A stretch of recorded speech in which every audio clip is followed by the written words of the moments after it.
Bora pedir logo 99? Daqui a pouco o show já vai começar. Tô pedindo aqui já. Pede e já negocia, hein? Negocia? Ué, como assim? 99 negocia, ué. Agora a gente pode negociar com os motoristas parceiros da 99, direto pelo aplicativo. Mentira! Que babado! Para negociar o preço da sua corrida, a 99 é o melhor negócio. Tenha corridas com mais autonomia e segurança. Experimente o 99 Negocia hoje mesmo. Abra o app e confira.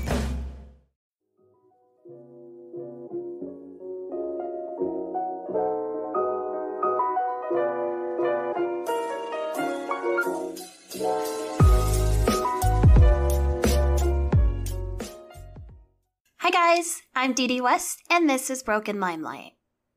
Today's episode is going to be a little bit different. I am going to tell you about the strip search phone scam. This was a series of incidents that occurred from 1992 to 2004.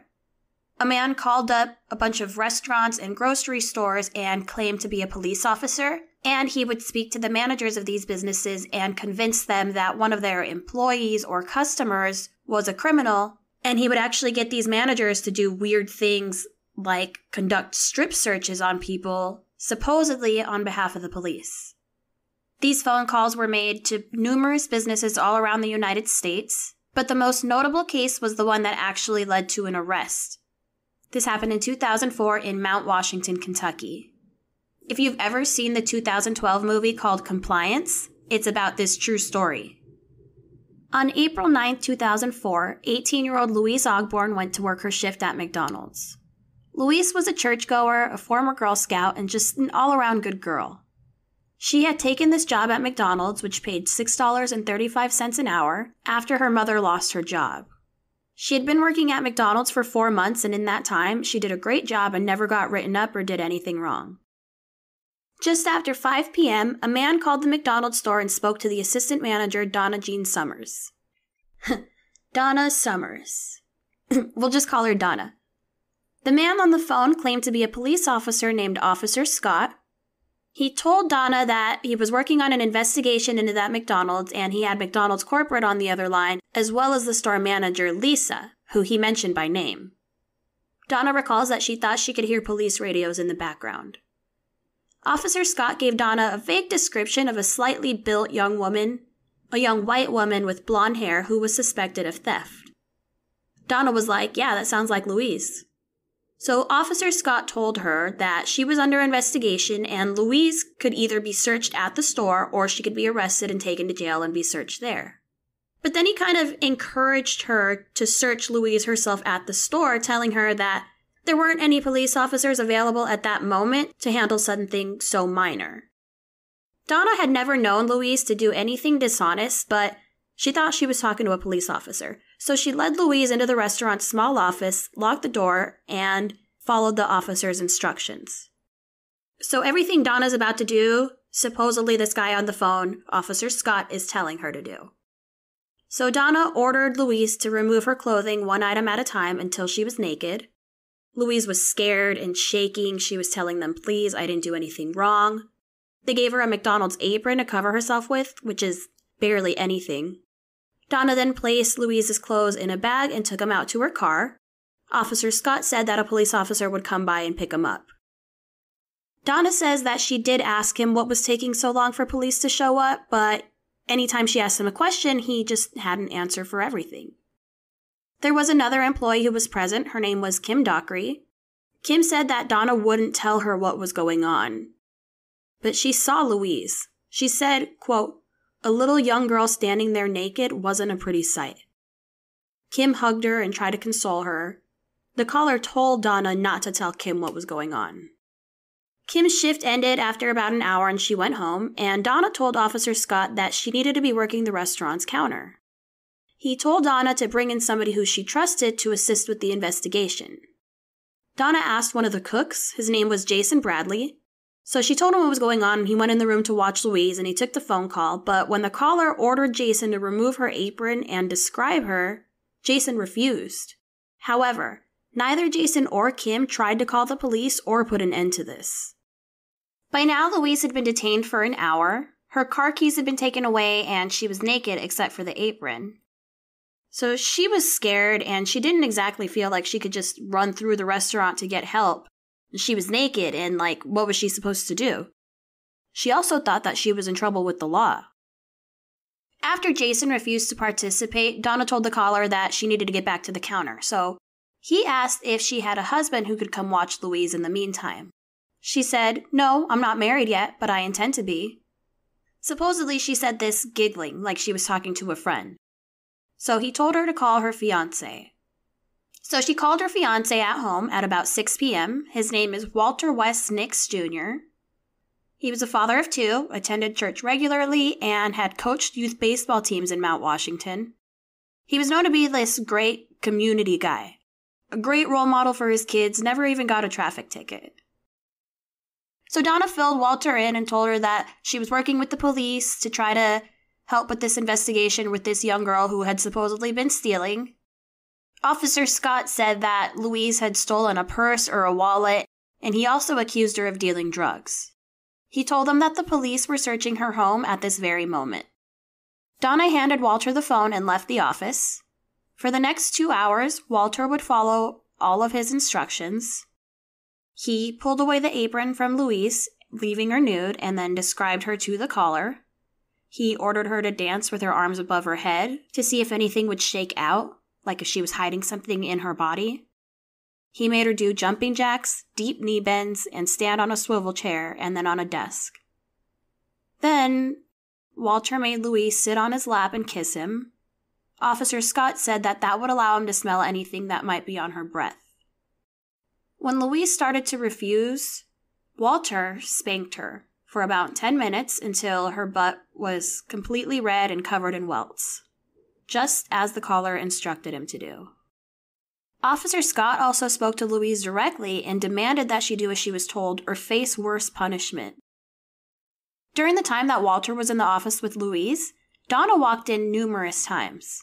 But every time they heard her coming, Officer Scott would tell Walter to toss the apron back to Louise so she could cover herself up and just pretend they weren't doing anything. So Donna says that every time she walked in, Louise and Walter were sitting on opposite sides of the room. She was never naked. She was always covered up. However, the surveillance footage shows that at least once, Donna walked in before Walter was able to toss the apron back to Louise. There's this interview I was watching where they show Donna that footage, and they're like, it's clear that you walk in and she's nude, and then Walter tosses her the apron. And all of a sudden, Donna's lawyer, who's off stage, gets up and starts yelling, nope, we're not talking about that, and she puts a halt to the interview.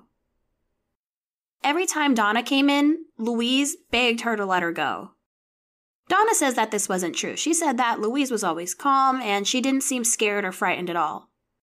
But if you watch the surveillance video, you can see there are moments where she looks like she's crying and she puts her head on Donna's shoulder and it looks like she's pleading with her. After Louise had been in the office for about 2.5 hours, she was ordered to kneel on the brick floor in front of Walter and unbuckle his pants to give him oral sex. She cried and begged Walter to stop. She said, "No, I didn't do anything wrong. This is ridiculous."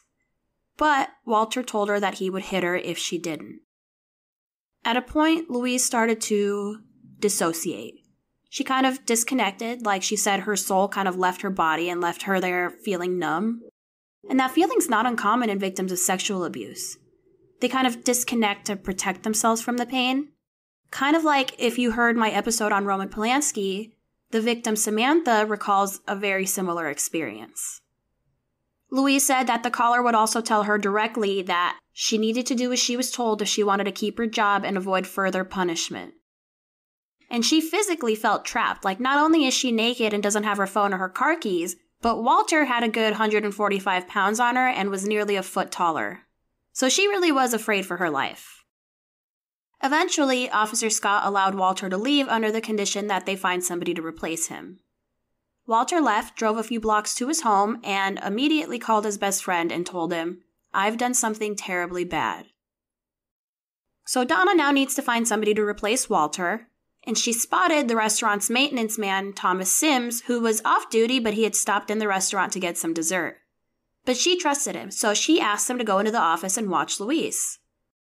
Thomas was absolutely shocked by what he saw, just this naked young girl trying to cover herself up with an apron. Donna handed him the phone, and the caller again told him to take her apron and describe her. And Thomas was like, fuck that. He was like, something is not right here. And that's when Donna was finally like, oh my God, I think you're right. So Donna finally gets a light bulb and calls up her manager, Lisa. And she's thinking that she's going to call them and Lisa's going to know all about this investigation because supposedly Officer Scott is on the other line with her. But Lisa had actually been at home sleeping this whole time. That's when Donna realized that she had been tricked. The caller then abruptly ended the phone call. An employee dialed *69 before another call could ring in so that they could find the caller's telephone number. See, back in the day before we had caller ID, if you wanted to know who called you, you had to hit *69, but that would only tell you the very last person that called you, so they had to do it real quick before somebody else called. Donna was now hysterically apologizing and pleading for forgiveness from Louise. Louise was freezing and shaking and just absolutely stunned, to the point that when they wrapped her up in a blanket, she asked, "Do I need to come to work tomorrow?" Of course they told her, no, take as much time off as you need. Louise, shivering and wrapped in a blanket, was finally released from the office after about 3.5 hours. The police came to the restaurant and arrested Walter for sexual assault, and they began their investigation on the perpetrator of the phone calls. Later in her deposition, Louise said, "I was bawling my eyes out and literally begging them to take me to the police station because I didn't do anything wrong. I couldn't steal. I'm too honest. I stole a pencil one time from a teacher and I gave it back." Later that same evening, Donna went back and watched the surveillance footage and saw everything that Walter had done to Louise. She called off their engagement, and according to her attorney, Donna hasn't spoken to him since. It didn't take long for Mount Washington police to find out that this had been going on for a while, all over the country at all kinds of different restaurants. In fact, all they had to do was conduct a simple internet search to find out that this has been going on for over a decade all over the country. The caller targeted stores in small towns and rural communities, areas where managers were more likely to be trusting. Most were fast food restaurants where the victims were young and inexperienced, and assistant managers were likely to be working without supervision. The earliest reports happened in North Dakota and Nevada. By the end of 2000, there were more than a dozen reports. By the end of 2003, there were nearly 60. On November 30th, 2000, a call was made to a McDonald's in Litchfield, Kentucky. The caller told the manager that a customer was a sex offender and he needed her help in catching him. He convinced the manager to take her clothes off and promised her that the moment the customer tried to molest her, police would bust in. After the fact, when she was asked why she didn't call the local police, she answered, "Well, I thought that was the police."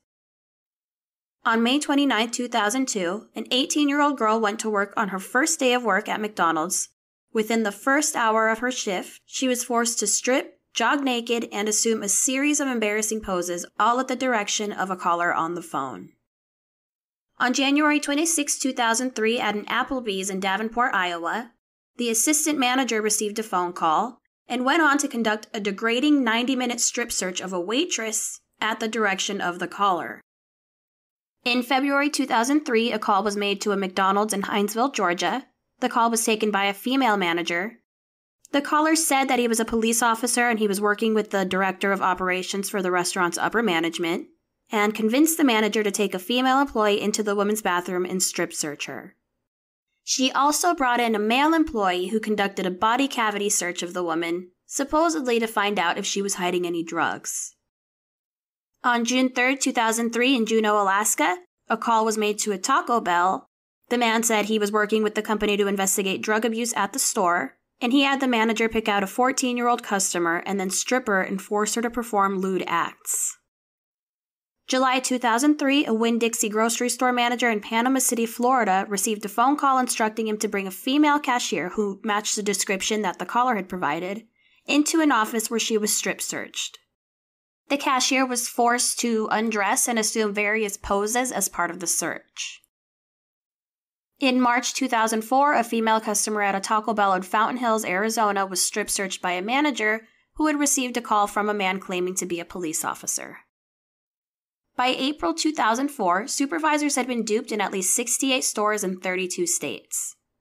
The targets included a dozen different restaurant chains. Managers of at least 17 McDonald's stores around the nation had been conned by that time, and the company was already defending itself in at least 4 lawsuits stemming from these phone calls. For some reason, that memo just didn't reach this one McDonald's in Mount Washington, Kentucky. So the police started investigating, and they realized that all the phone calls pretty much followed a pattern, only deviating slightly. The detective from the Mount Washington Police Department who was working the case was named Buddy Stump. He had actually only been working as an investigator for a few weeks when he got that call. When he saw the surveillance footage of what had happened to Louise, he was furious. He said, "It burned me up that this happened to an 18-year-old girl." None of the other calls were actually as long or involved as many people as this one in the Mount Washington McDonald's. The police initially suspected that the caller was calling from a payphone, probably near the McDonald's, somewhere he could see both the McDonald's and the police station, but they later found that the call originated from a supermarket payphone in Panama City, Florida, using a prepaid calling card. The largest retailer of these calling cards was Walmart, so they contacted the police in Panama City about it, and the Panama City police gave Officer Stump a little bit of interesting news. There was another officer from West Bridgewater, Massachusetts that was hot on the same trail. This was Detective Sergeant Vic Flaherty. He had been assigned to lead a task force investigating the crimes after the caller hit 4 Wendy's in the Boston suburbs on one night in February 2004. Flaherty had already traced a calling card that was used in some of the phone calls back to one of the Walmarts in Panama City, but unfortunately, that store's cameras was pointed towards the store's parking lot, so you could only see people who were coming in and out of the store. So Stump from Kentucky and Flaherty from Massachusetts worked together, and they were able to locate surveillance footage showing the purchase of a calling card at a different Walmart in Panama City, and at that store, the cameras were actually focused on the registers. It was purchased at 3:02 p.m. at another Walmart in Panama City on April 9, 2004, just hours before it was used to call the McDonald's in Mount Washington. The footage showed the purchaser was a white man, about 35 to 40, with glasses and black hair slicked back. He was wearing a correctional officer's uniform, and it seemed to be from this private security firm called Corrections Corporation of America. They were able to find the same man on Flaherty's video entering the other Walmart, and they could see that he was wearing the same jacket. So that way they were able to produce a front and back composite image of the suspect. They went down to the correctional facility and they showed the composite to the warden, and he identified the man as David R. Stewart, a guard who was working on the swing shift. David was a married father of 5 who worked as a mall security guard, and he had been working as a prison guard for the last 11 months before his arrest. Stewart denied making the calls, but when he was confronted, he started to sweat profusely and shake uncontrollably. He also asked, "Was anybody hurt?" and said, "Amen, it's over." Stewart insisted that he'd never bought a calling card in his life, but when the detectives searched his house, they found a calling card that had been used to call 9 restaurants in the past year, including a call that was made to a Burger King in Idaho Falls on the same day that one of the managers there was scammed. In Stewart's home, police also found dozens of applications for police department jobs, hundreds of police magazines and police-style uniforms, guns, and holsters. For this reason, it's believed that Stewart fantasized about being a police officer. Mount Washington Police Department became the first department to charge Stewart. Officer Stump drove to Panama City to arrest him on June 30th, 2004. Stewart was eventually brought to Bullitt Circuit Court, where he was charged with solicitation to commit sodomy and impersonating a police officer, both felonies, as well as soliciting sex abuse and unlawful imprisonment, both misdemeanors. He pleaded not guilty. He was released on a $100,000 bond pending his trial on December 13th. His bond was posted by his brother, C.W. Stewart, a retired police officer from New York. On October 31st, 2006, Stewart was acquitted of all charges. Both the defense and the prosecution attorneys speculated that a lack of direct evidence, like a recording of the caller's voice, might have led to the jury finding him not guilty. However, police did say that after Stewart was arrested, the phone calls stopped. Louise Ogborn started going to therapy and taking medication for post-traumatic stress disorder and depression. She began suffering from panic attacks, severe insomnia, and nightmares about a guy attacking her. According to her therapist, she was riddled with depression and anxiety, and she was forced to switch from one antidepressant to another and then a third and a fourth before she finally found the one that worked and found some relief. In a lawsuit she filed against McDonald's later on, she testified, "I can't trust anyone. I push people out of my life because I don't want them to know what happened." She graduated high school, but she was too shaken to enroll at the University of Louisville, where she had planned to study pre-med. Her therapist said that she was dealing with a lot of issues of shame, feeling contaminated and dirty, and just questioning herself. And she had difficulty making and maintaining friendships because she wouldn't allow anybody to get close to her. The other employee who was there, Kim Dockery, she was transferred to work at another McDonald's location. Walter Nix pleaded guilty to sexual abuse, sexual misconduct, and unlawful imprisonment. The judge agreed to a plea deal for Walter in exchange for his testimony against David Stewart. Due to the level and length of his involvement in the physical crimes, Walter was sentenced to 5 years in prison. Donna, the assistant manager, was initially suspended and then later fired for violating one of McDonald's rules that barred non-employees from entering the office. A couple weeks later, she was indicted on a charge of unlawful imprisonment. 3 years after the incident, still undergoing therapy, Louise Ogborn sued McDonald's for $200 million for failing to protect her during her ordeal. She contended that McDonald's, a $19 billion company, failed to warn Mount Washington's employees about the hoaxes, even though the company and its franchises were already defending lawsuits in Georgia, Ohio, Utah, and elsewhere in Kentucky. Louise's lawyers said, "This suit is about failure to warn, failure to train, failure to supervise." McDonald's had apparently sent a 10 to 15-second voice message to every store in the region about the scam phone calls about a week before this happened in Mount Washington, but it didn't mention anything about strip searches for one. The company also had a plan to send warning stickers to be placed on the headset and on the cradle of the phone in every store, but they had failed to execute that plan. Louise's lawsuit also named Donna Summers and Kim Dockery as defendants, saying that they forced Louise to remain imprisoned in the nude for over 4 hours. Kim Dockery declined to be interviewed, although in the court papers she denied any wrongdoing and said that Summers had kept her completely in the dark about what was going on. Donna filed her own complaint against McDonald's, alleging that the incident would not have occurred if she had been properly warned. She declined to be interviewed, but in her deposition, she angrily asked how McDonald's could have failed to spread the word. She sued McDonald's for $50 million, saying, "You've destroyed 3 lives. Hope you're happy." McDonald's sued Donna back and also sued Walter Nix Jr. They stated that McDonald's clearly noted in their employee manual that they had a policy against strip searches. McDonald's lawyers said, "The employees didn't read it, and that's all we can say." McDonald's team insists that they did everything else that every other restaurant did, maybe even more. McDonald's also blamed Louise for what happened to her, saying that her injuries, if any, were caused by her failure to realize the caller wasn't a real police officer. This poor girl. When they were questioning her during a deposition, they suggested that even though she had no clothes, she could have walked out of the office, but she stayed there voluntarily to clear her name. They said, "Did it ever occur to you to scream?" Louise declined to be interviewed on the advice of her lawyers. Her therapist said that she followed orders because her experience with adults has been to do what she's told, because good girls do what they are told. I watched an interview with Louise where she's explaining, "My parents taught me that when an adult tells you to do something, you don't question it, you just do what you're told, no questions asked."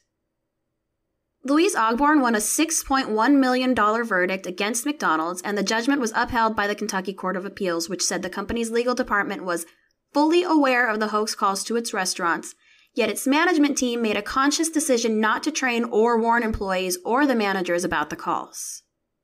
They also awarded Donna with $400,000. The jury had decided that McDonald's and the unnamed caller were each 50% at fault for the abuse to which Louise was subjected. In November 2008, McDonald's was also ordered to pay $2.4 million in legal fees to the plaintiff's lawyers. McDonald's then appealed to the Kentucky Supreme Court. While its petition was pending in 2010, Louise settled with McDonald's for $1.1 million and abandoned her claim for punitive damages. After the court's decisions, McDonald's revised its manager training programs to emphasize awareness of scam phone calls and protection of employee rights. Stewart, aka Officer Scott, has always declined to be interviewed, but he wrote a letter responding to Louise's lawsuit in Bullitt Circuit Court, where he said, "I received your notice, but I'm in no way responsible. I feel bad for your loss because I am a victim as well. I lost my job, my home, and my car, all over something I did not do." His lawyer said that he's not even bright enough to pull off these hoaxes. He said, "Based on numerous conversations with my client, I don't believe he is persuasive or eloquent enough to convince somebody to do these preposterous things." Ultimately, of the 70 confirmed locations where the calls triggered strip searches, 53 were fast food restaurants and 9 were sit-down restaurants. And the caller wasn't always successful. Phone records showed that he sometimes called as many as 10 stores before finding one where the manager would take his bait. Some of the managers cried as they carried out his orders, but others were pretty zealous as they did as they were instructed. At this one Burger King, a supervisor was so intent on finishing a strip search of a 15-year-old girl in 2001 that when the girl's father went to pick her up from work, he had to jump over the counter to end her humiliation. At another Burger King, a manager was strip searching an 18-year-old, and he fought off the worker's mother and boyfriend so strenuously that the state police had to be called. And the phone calls got more and more perverse over time. In 2003, at a McDonald's in Georgia, a 55-year-old janitor was told to put his finger inside the vagina of a 19-year-old cashier, supposedly to look for contraband. In 2004, at a Sonic restaurant, the caller convinced a 16-year-old manager to perform oral sex on a 21-year-old male cook, and then got the cook to strip search the manager. A Chicago lawyer named Craig Annunziata, who had defended 30 franchises that were sued after these scams, said that every manager he interviewed genuinely believed that they were helping police. He said they weren't trying to get their own jollies. Many of the supervisors were fired, and some of them were divorced by their spouses. Others required counseling. Of course, there's a lot of discussion about whether the managers were wrong to do this or if it was just human nature. Another lawyer said, "You don't have to be Phi Beta Kappa to know not to strip search a girl who was accused of stealing change." A Fox commentator asked how the managers who went along with this could be so colossally stupid. A federal judge noted that even though the incidents were triggered by some pervert, the managers still had a responsibility to use common sense and avoid falling prey to such a scam. On the other end of that, psychological experts say that it's human nature to obey orders no matter how evil they might seem. And as an example, he points to the Milgram experiment. This was an experiment done at Yale where there was a guy sitting there and all these students were told that they needed to push a button to shock him every time he made a mistake. So they would increase the voltage each time where the person would get shocked more and more. In reality, the person getting shocked was an actor and wasn't getting shocked at all. Yet nearly 2/3 of the subjects gave what they believed were paralyzing jolts to a pitiful protesting victim just because an authority figure had commanded them to do so. There was a guy in a white coat that was telling them to increase the voltage and keep shocking him. That was important, I'm sorry. Anyway, Milgram wrote, "With numbing regularity, good people were seen to knuckle under the demands of authority and perform actions that were callous and severe." Dr. Thomas Blass said, "Once you accept another person's authority, you become a different person. You are concerned with how well you follow out your orders rather than whether it is right or wrong." However, it is important to note that 1/3 of the participants in the Milgram study refused to shock the individual. So that also says something. So the Milgram experiment might help explain why supervisors went along with the caller, but it doesn't absolve them of responsibility. Just like how there were some managers at some of the restaurants who refused to go along with the caller's orders. Another experiment that's not quite the same, but it still has a lot to do with this thing about authority figures is the Stanford prison experiment, where they basically had this class of psychologists and they built this fake prison in the basement of the school. And some of the students were going to be correctional officers like prison guards, and the other half was going to be prisoners. This experiment ended up getting shut down after less than a week because people really got power hungry. The correctional officers did start to lose sight of the whole project, and they just abused their, classmates. And the classmates, became total prisoners. Like they had no option but to do what they were told because they were getting abused. It's a crazy experiment, but like look into it. It's just really interesting how once you're put in those roles, it's like everything changes. Another interesting point, there's a Canadian sociologist who wrote a book called Making Fast Food from the Frying Pan into the Fryer. She concluded that the most prized trait in fast food workers is obedience. She says, the assembly line process very deliberately tries to take away any thought or discretion from workers. They are appendages to the machine. Along with that, a private detective said, you and I can sit here and judge these people and say they were blooming idiots, but they aren't trained to use common sense. They're trained to say and think, can I help you? The caller was unusually persuasive, according to workers across the country who had spoken to him. He was calm and had an authoritative demeanor and sounded just like a police officer. He sprinkled law enforcement jargon into every conversation, and he absolutely did his homework. He researched the names of the regional managers and the local police officers, and he would just name drop to bolster his credibility. He called some restaurants in advance and somehow ended up obtaining names and descriptions of his victims so that he could accurately describe them later. Donna said that Officer Scott knew the color of Louise's hair as well as her height and her weight. He even described the tie that she was wearing. Although, don't they all wear the same tie at McDonald's?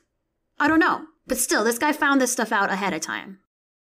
This guy was so precise that around the country, detectives just thought that he must have been watching from across the street with binoculars. But later they said that he was just a master of deception and manipulation.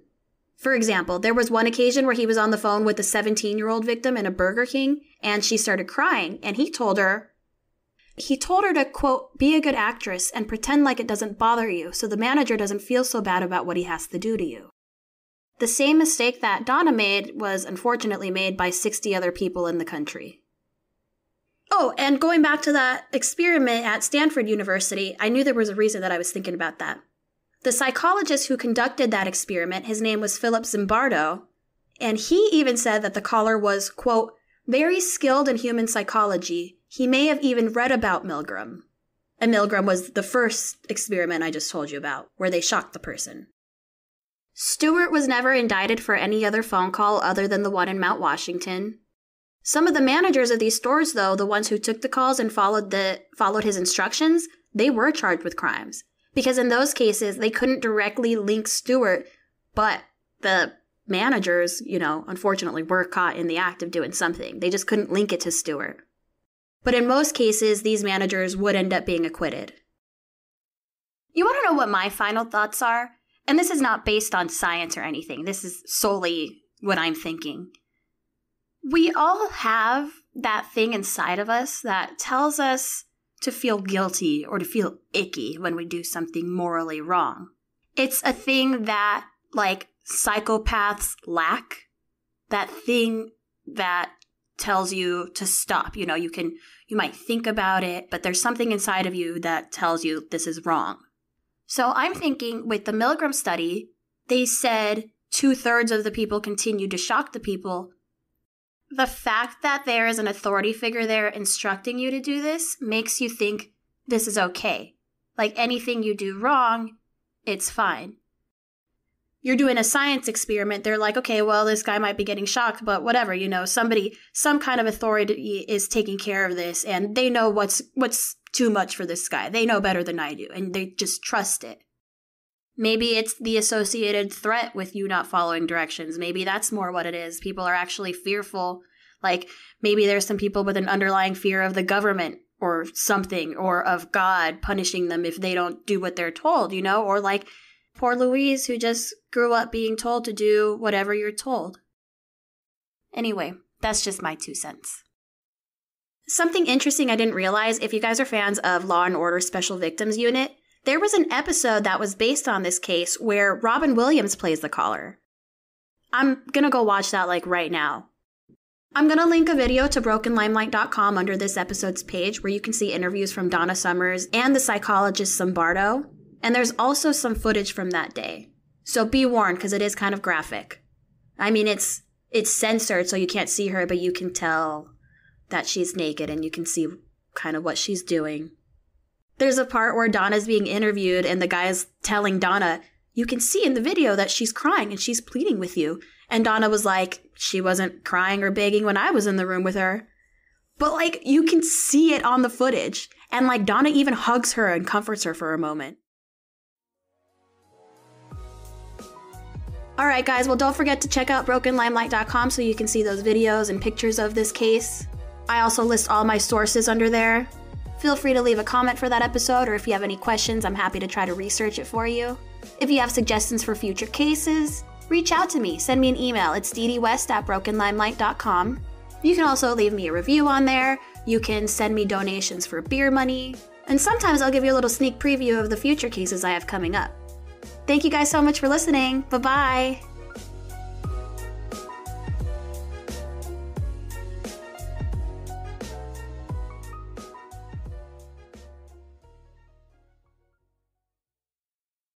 Bora pedir logo 99? Daqui a pouco o show já vai começar. Tô pedindo aqui já. Pede e já negocia, hein? Negocia? Ué, como assim? 99 negocia, ué. Agora a gente pode negociar com os motoristas parceiros da 99, direto pelo aplicativo. Mentira! Que babado!